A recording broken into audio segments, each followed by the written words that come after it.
हर प्राणी भोग सुख की कामना में लिप्त है। सभी के मन में एक लालसा लगी रहती, ये भोगूं, ये चखूं, ये देखूं, ये सूंघूं, वहां जाऊं, मुझे आनंद मिल जाएगा। आनंद की प्राप्ति के लिए प्रकृतिजन्य स्थान, वस्तु, व्यक्ति, इनके भोग की आकांक्षा। बहुत ध्यान से समझिए, समस्त प्राणियों की रचना ही ऐसी है कि भोगाकर्षण इतनी जोर का है, देखना, सुनना, चखना, भोगना, स्पर्श करना, यही पूरा चिंतन चलता रहता है रात दिन। क्या खाना है, कहां जाना है, क्या देखना है, क्या सुनना है, क्या भोगना है, क्या पाना है, क्या, बस यही चलता है। मनुष्य प्रधान है समस्त योनियों में, क्योंकि बुद्धि प्रधान है, पर यह भी दिन रात इसी चिंता में जलता रहता है भोगों की लालसा पूरी करने के लिए। इतना रुपया हो गया, इतना हो जाए, इतनी व्यवस्था हो गई, इतनी व्यवस्था हो जाए, इतनी जमीन हो गई, और इतनी हो जाए, अब ये कर लिया, अब ये कर लूंगा और सुखी हो जाऊंगा। पर वो जलता रहता है चिंता, शोक, भय। इस काम भोग को लेकर के बुद्धि प्रधान मनुष्य ज्यादा भ्रष्ट हो रहा है, क्योंकि ऊंचे चढ़े हुए को देखा जाता है, जो नीचे गिरा पड़ा है वो तो पड़ा ही है। अन्य योनियां तो मूढ़ता प्रधान है, पर मनुष्य योनि बुद्धि प्रधान है। इसमें विवेक जागृत करके परमात्मा तत्व का साक्षात्कार करने की योग्यता है। भोगों की प्रधानता होने के कारण मनुष्य शरीर इतना महान है कि वो ब्रह्म तत्व का साक्षात्कार करने की योग्यता रखता है, पर भोगों के आकर्षण के कारण वो दुख पर दुख भोगता हुआ उसी दुख की ओर जा रहा है। दुख पर दुख भोगता हुआ वो उन्हीं दुखों की तरफ जा रहा है जहां और दुख योनयः, जहां से दुख प्रकट होता है। यह भोग कामना मनुष्य में जो दिव्य शक्तियां हैं, जो दिव्य ज्ञान है, बहुत ध्यान देने योग्य बात है। मनुष्य में जो दिव्य शक्तियां हैं, दिव्य ज्ञान है, दिव्य आनंद है, उसको ये भोग वासना ढक देती है। तीन प्रकार से ढकती है। जैसे दर्पण में मल जमा हो जाता है, जैसे आग राख और धुएं से ढकी होती अंदर आग है। जैसे गर्भ से जेर ढका होता है, जेर में ऐसे ऊपर झिल्ली, फिर अंदर ऐसे घृणित पदार्थ उनके अंदर होता है। ऐसे तीन प्रकार के साधकों की बुद्धि काम में ढक जाती है। जो एक अच्छे सतोगुणी होते हैं, उनकी धुआं और राख से ढकी हुई अग्नि के समान बुद्धि होती है। थोड़ा सा फूंक लगी, अग्नि प्रज्वलित हो गई। थोड़ा सा झटका लगा, अरे मैं कहां भ्रमित हो रहा हूं, मैं अपना पतन कर रहा हूं, तत्काल वो सावधान हो गया और ज्ञानाग्नि प्रकट हुई, वासना को त्याग करके वो आगे बढ़ गया। दूसरा सत रज मिश्रित, दर्पण सामने है पर चेहरा नहीं दिखाई दे रहा, बोध नहीं हो रहा, क्योंकि मल लगा हुआ है। उसके लिए विशेष सत्संग की आवश्यकता है। जब बार बार सत्संग सुने तब उसको चेतना जागृत होती है, अरे मैं गलत हूं, मैं गलत मार्ग में जा रहा हूं। जे भी ऐसे फेरा गया हाथ, मल हटा से प्रतिबिंब दिखाई देने लगा। ऐसे ही जे भी उसको सत्संग के द्वारा विवेक हुआ, उसने वासना का त्याग किया, शुद्ध ज्ञान जागृत हो गया। तीसरा, जैसे जेर में ढका हुआ गर्भ, सत्य क्या है, असत्य क्या है, बिल्कुल बोध नहीं। इनके लिए बहुत काल सत्संग की जरूरत है। जब बहुकाल करी सत्संगा, तबै होय सब संशय भंगा। जब बहुत काल सत्संग होता तब इनको चेतना जागृत होती है, अरे मैं गलत हूं। नहीं काफी समय तो सत्संग करते हुए भी असत आचरण होते रहते हैं। जब सत्संग बहुत काल किया जाता है तो श्रवण मात्र से हृदय पवित्र होता है। जब हृदय पवित्र होता है तब चेतना जा रही मैं कहां भ्रमित हो रहा हूं। वो काम भोग वासना के कारण अपने ज्ञान को ढका, अपनी शक्तियों को भूला हुआ, अपने आनंद स्वरूप को भूला हुआ, जहां अधिक दुख भोगना है उसी भोगों की तरफ बढ़ता जाता है। काम कलुषित हृदय इस विष को अमृत मानकर खाने के लिए ललचाने लगता है। ये काम तब हटाना मुश्किल बन जाता है जब पवित्र प्रेम का रूप इसे दिया जाता है। पवित्र प्रेम का नाम इस जब भयानक मलिन आचरण काम को दिया जाता है तब ये हटना मुश्किल हो जाता है। कांच और हीरा देखने में एक जैसा दिखाई देता है, पर दोनों में महान अंतर होता है। एक 10-20 रुपया का मिल जाएगा इतना, और एक करोड़ों का बिकता है हीरा, और उसकी पहचान केवल जौहरी जानता है। पहचान होती एक घन का प्रहार करो कांच चकनाचूर हो जाएगा, और हीरा ज्यों का त्यों चमकता हुआ वैसे ही रहेगा। ऐसे ही काम और प्रेम में अंतर है। काम सुसुख वांछा, जहां प्रतिकूलता है तो चूर चूर हो जाएगा वो, और प्रेम प्रतिकूलता में निखार आता है। कोई असली प्रेमी ही पहचानता है कि प्रेम किसे कहते हैं और काम किसे कहते हैं। बिरले ही कोई होते हैं जो प्रेम को जानते नहीं तो काम को ही प्रेम मान लेते हैं। प्रेम शून्य काम भाव को प्रेम मानकर जब स्वीकार कर लिया जाता है तब इसको दूर करना बहुत कठिन होता है, क्योंकि दोष को दोष मान लिया जाए तो निकल जाएगा, गुण मान लिया जाए तो बहुत कठिन होता है निकल पाना। काम अंधा होता है, प्रेम निर्मल तेजोमय भास्कर के समान होता है।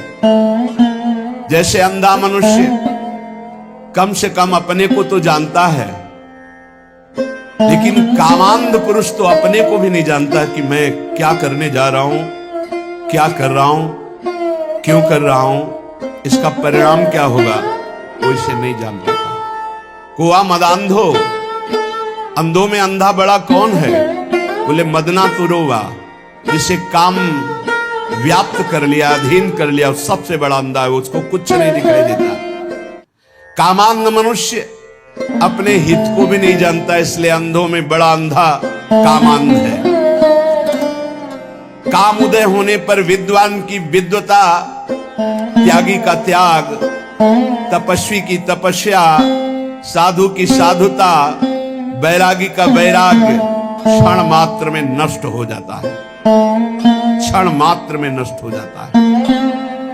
कामांध मनुष्य अपना तो कल्याण कर ही नहीं सकता, बल्कि उल्टा अपना सर्वनाश कर लेता है। काम की दृष्टि अधा होती है, अधो अंगों में होती है, जनेंद्री में, जनेंद्री की तृप्ति में या और इंद्रियों की तृप्ति में।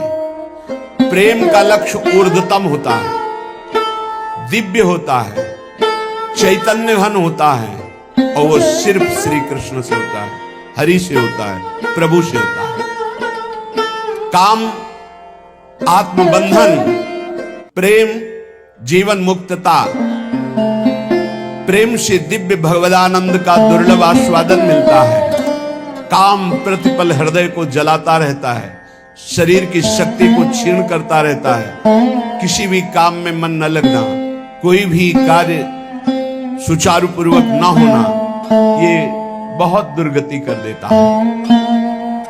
कामेर तात्पर्य निज संभोग केवल, कृष्ण सुख तात्पर्य प्रेम तो प्रबल।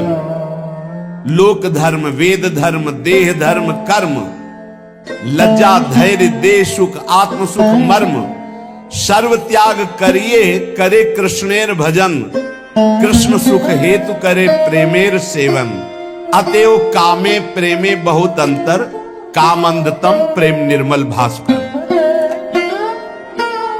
जब मनुष्य की कामना शरीर में केंद्रित होती कि शरीर भोग कर सुखी होऊंगा, उसका ज्ञान ढक जाता है, उसकी दिव्य शक्ति ढक जाती है, उसका आनंद ढक जाता है और बड़ा नीच होता चला जाता है।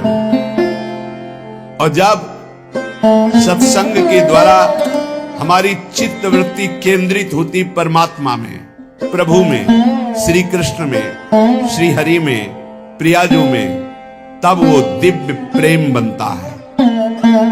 प्रेम शब्द केवल भगवत चरणारविंद में जुड़ने से होगा। संसार में प्रेम नहीं होता, काम होता है, राग होता है, मोह होता है, आसक्ति होती है।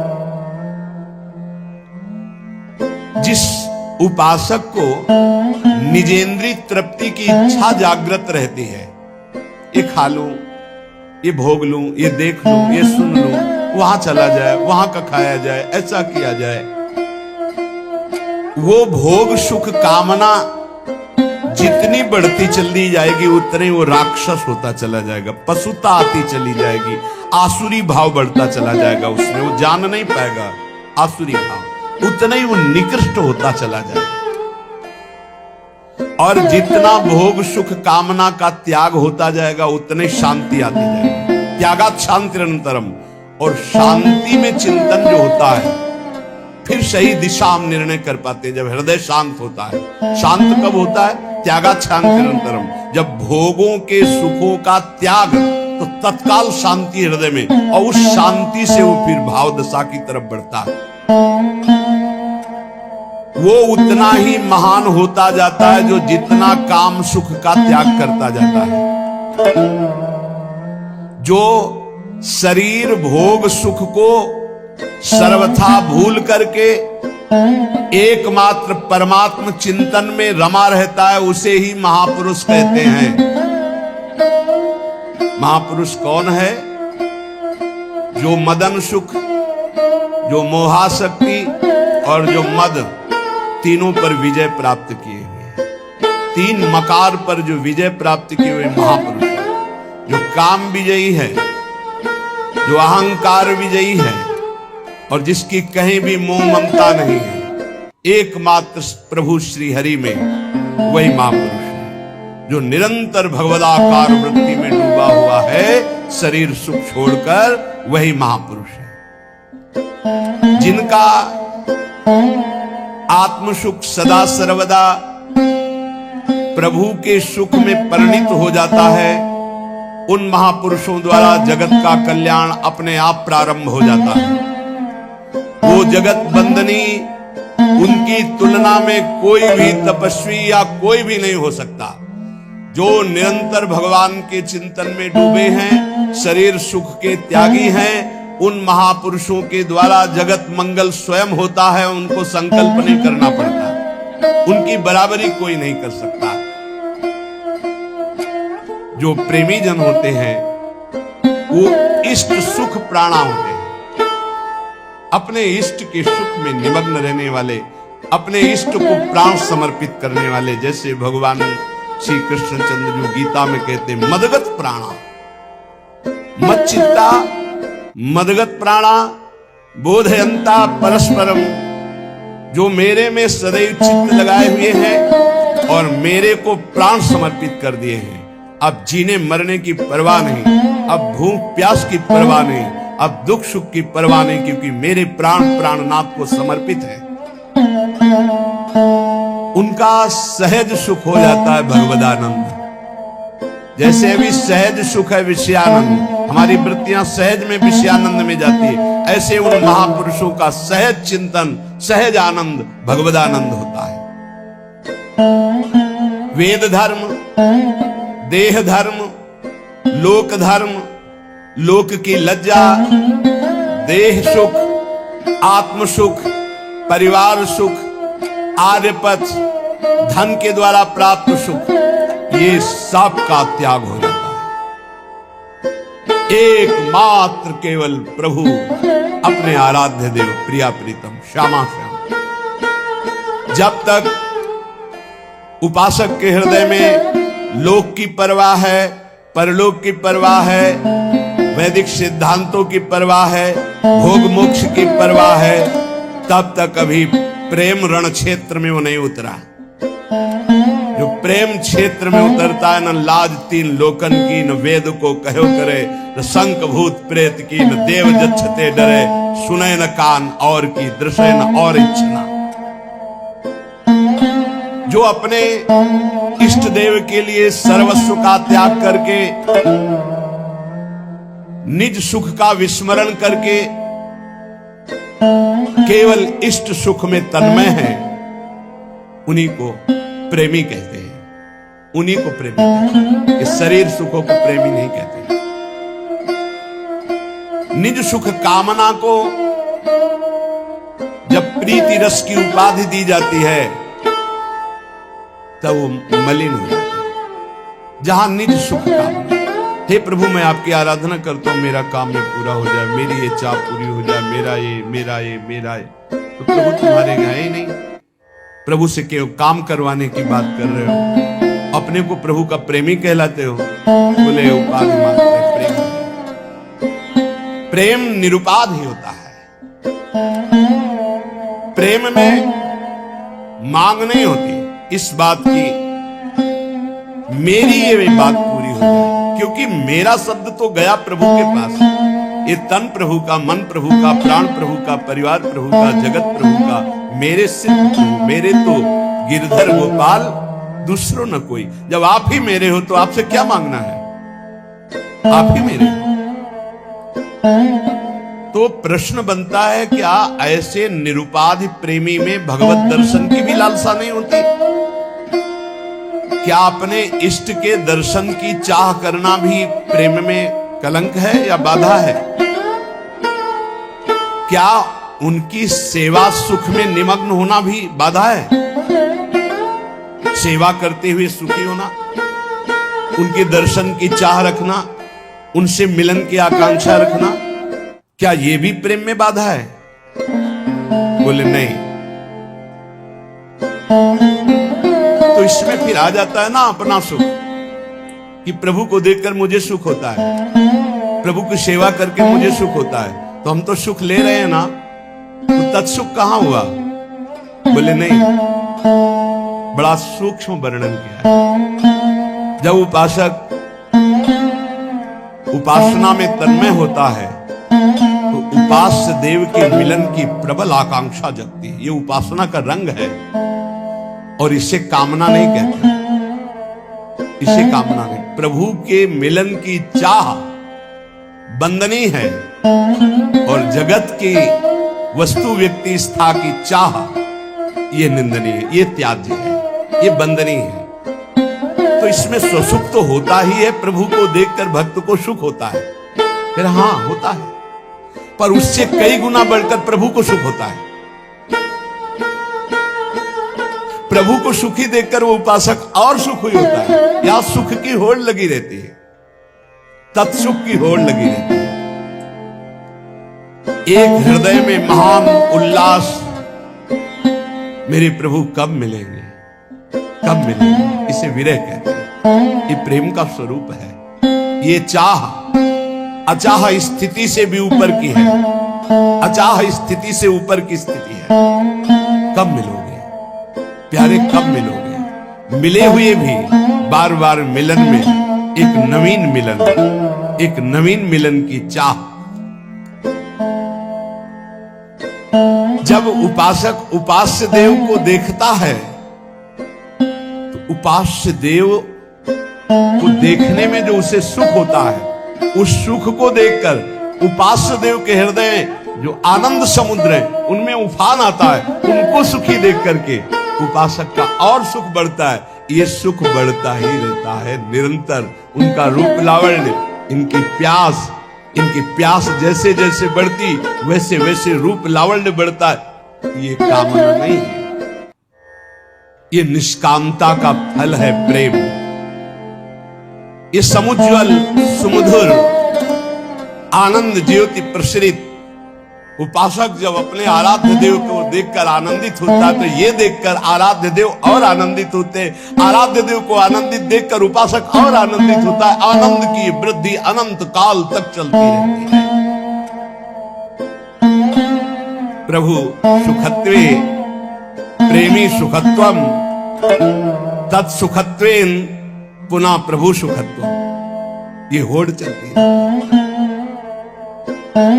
भगवान श्री कृष्ण चंद्र जी कह रहे, जैसे हमारी प्रेमी गोपीजन हैं, उनका वस्त्राभूषण धारण करना, श्रृंगार करना, खाना पीना, शरीर सजाना, ये सब केवल मेरे लिए है। ऐसे प्रेमी का खाना पीना, शरीर सजाना, जीवन धारण करना, ये केवल अपने प्रीतम प्रभु के लिए है। निजांगमपिया गोप्यो ममेति समुपासते ताभ्या परम न मे पार्थ निगूढ़ प्रेम भाजनम। अर्जुन, ये जो मेरी गोपियां हैं, ये अपने अंगों को मल मल करके साफ करती है, उपटनादि अंगरागा सजाती है। किस लिए? मेरी सेवा के लिए। मेरे निगूढ़ प्रेम पात्र गोपियां हैं। तो प्रेमी अपने देह की रक्षा करता है, वो ये मान के नहीं कि मेरी है, नहीं, ये प्रभु की धरोहर है, प्रभु की सेवा पात्र है। प्रेमी अपने शरीर को सजाता है, जा रहा हूं सेवा में इस समय, तिलक रचना, चंदन रचना, आपकी प्रसादी की सब धारण करके फिर प्रभु की सेवा में। इलायची मुख में है प्रसादी, कहीं मुख की दुर्गंध ना, इत्र शरीर में प्रसादी छिड़का हुआ, सज धज करके प्रभु की सेवा में जा रहा है। श्रृंगार सज्जा पहले अपनी, फिर श्री जी की प्रसादी से अपने को सजाकर पावन होकर इष्ट देव के सुख में जीवन, इष्ट देव को समर्पित प्राण, इष्ट देव की निष्ठा, यही प्रेमामृत का पान कराती है। ये हमने उस प्रेम का इशारा किया जो वृषभानु दुलारी श्री लाडली जी के चरणों की आराधना से प्रकट होता है। आधाय मूर्धन यदा पुरदार हो गया। तो जिन उपासकों को श्री लाडली जी के चरणों की उपासना का सौभाग्य मिला है, इस मार्ग में अनन्यता की आवश्यकता है। अनन्यता, जितनी जल्दी आप अनन्य हो जाओ उतना है।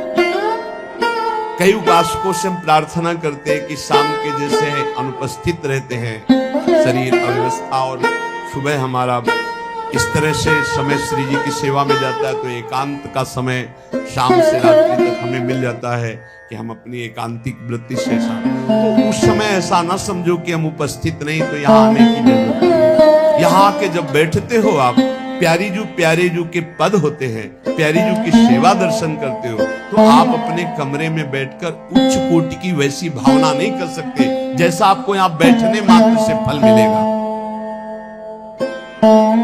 श्री जी के चरणों की स्वाभाविक अपनापन की जो स्थिति है वो बैठने से मिल जाएगी, विश्वास कीजिएगा। वैसे तुम्हें ज्ञान नहीं है इस बात का, लेकिन हमारे वचनों पर विश्वास कर लीजिए। यहां बैठने मात्र से जब वाणी जी का गायन हो रहा है, नाम कीर्तन हो रहा है, आपको कुछ समझ में नहीं आ रहा, लेकिन आपका विषय विष उतर रहा है। जैसे सांप काट ले मंत्र झाड़ने वाला जब झाड़ता है तो मंत्र बोलते हैं, और वो ऐसे शब्दों से होता है तो समझ में नहीं आता क्या बोलते हैं, और विष उतर जाता है। ये हम किसी की कहे सुनी बात नहीं दे, ये हम देखी हुई बात कह रहे हैं।